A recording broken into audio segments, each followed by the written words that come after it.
check this too. Looks like this two's running good.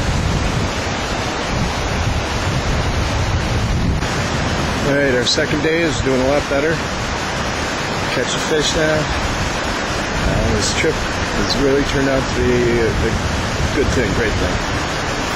These guys are wonderful. They're just good people. A lot of fun too. Alright, we're walking out of the South Branch. A couple of fish have been caught. Not bad.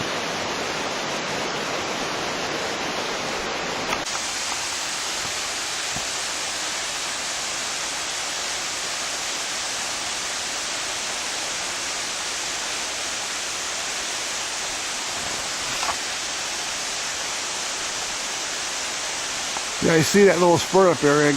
Yeah. It's like it's hitting out about 4 feet down. It's like hitting like a little jetty there, and it just, yeah, it's amazing. Spitting out. You could come back here a week from now and that waterfall will be different because of all the erosion taking place. Oh yeah, it's always changing.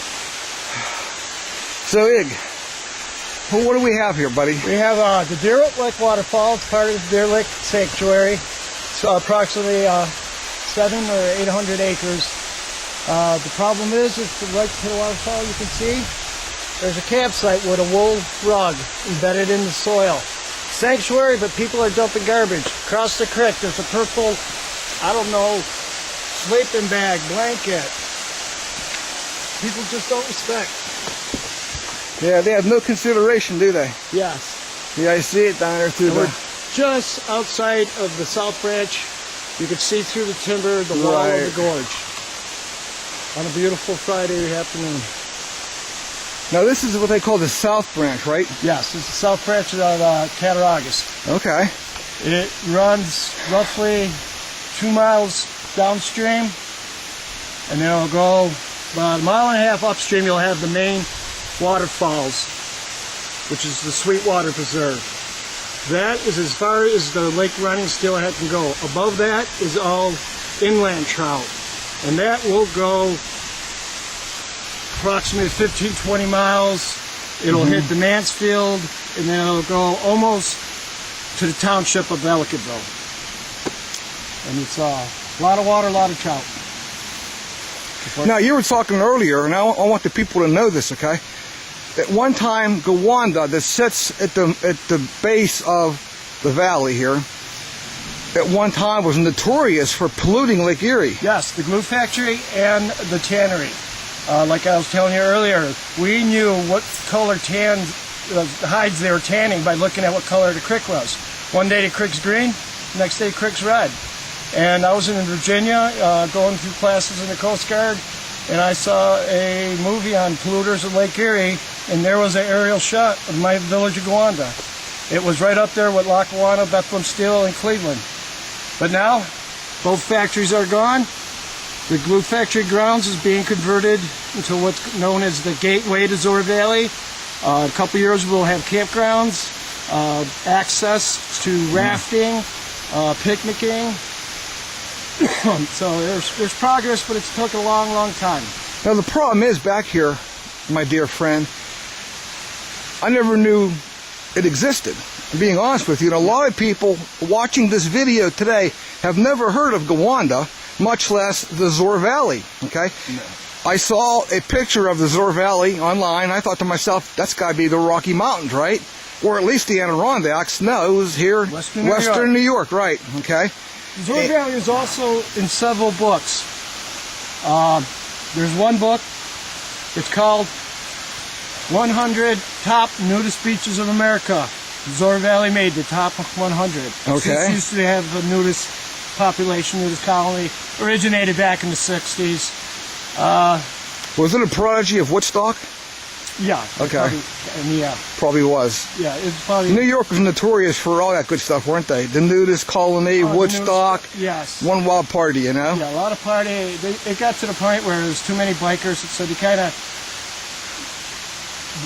That's when it turned over to become state land. What was that?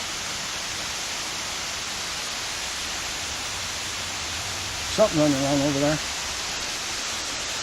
You hear that, Ron? Yeah, I do. But yeah, then the state, right now it's a multiple use. Well, we're on sanctuary land. The Zoar Valley itself is classified as multiple use area, only day. You're only allowed to be here sunrise to sunset. If you're here after sunset, you will be ticketed. Later on, folks, we're going to show you the gorge itself and how steep the gorge is. And from what I hear, a lot of people have gotten hurt back here. Yeah, you know, falling off the cliff. Friends of mine got hurt. A lot of people have died. You've got a 400-foot plus sheer cliff. Yes, approximately half a mile up from here. Those are probably the largest of the cliffs in the gorge on the south branch. On the main branch, probably be some of the biggest. We don't call them cliffs, we call them breakers. Okay. And there's actually, right down the road from where I live, it's called Breaker Road. And on the main branch, that's the largest breakers on the main branch. And those go easy 300 feet. So you don't want to fall. And the problem is, you know, even if you're back here hiking, you get lost. I mean, you're lost. And another problem is, you know, back here in the gorge, if you're not familiar with the terrain or the surrounding area, you get a good rainstorm, and you're in the gorge, you're in trouble. Yeah, if you cross a creek and it starts raining, and a couple hours later you come back, and it was knee deep when you crossed, it's very easily could be waist deep, which hydrology is a weird thing. It'll just sweep you away. They say, you know, 2 feet of water can move a car. Right. I lost footing and had to take a swim. Anybody, what you got? I just saw something moving down there. I know, I hear it. I just saw it running. I don't know what it was, if it was a turkey or... Well, we got turkey, we got coyote, we got bear, we got deer, we got possum, we got porcupine. You name it, we got it. Now the other thing is too, you know, if people if they want to come to visit the gorge, okay, and they want to spend a weekend, I strongly recommend going to Palm Gardens in Gowanda, okay?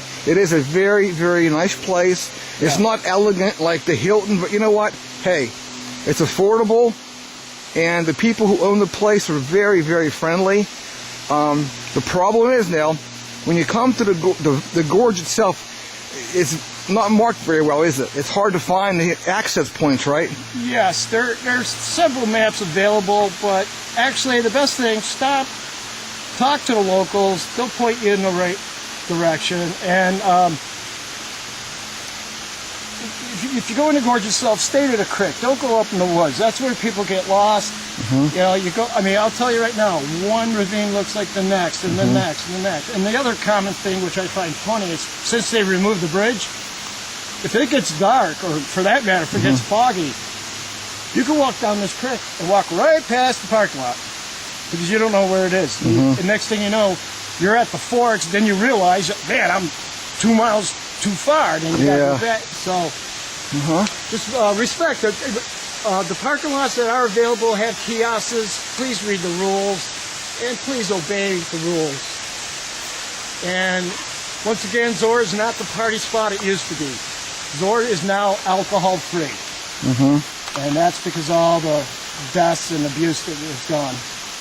But I can say one thing, it is a lot cleaner than it used to be.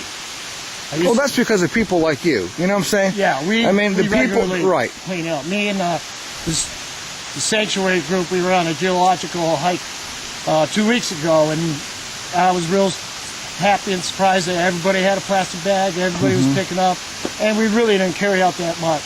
Opposed to 5 years ago, where me and my wife carried out 16 garbage bags. Wow. We literally filled a station wagon. Wow. But I paid for it to get rid of that. You know, like I showed you, the debris we found. But here's this, right? I mean, I'm just purple blanket hanging over a log. But I'm just showing to the people. Look at this. You have soft earth and the water, just by the water coming down through, how it is eroding away the bank, which is going to happen. Yeah. You can see the trees here, because of erosion, they've just given way and fallen down, which is a good thing because this is the natural balance of the forest. Sure it is. A lot of people say, "Oh my gosh, it's a bad thing." No, this is a natural forest. Okay, they will eventually die, decompose, and add to the soil. There's the nutrients, and then new seedlings will spring in the wake of their death. All right, I'm going to take a break. Yep. Here.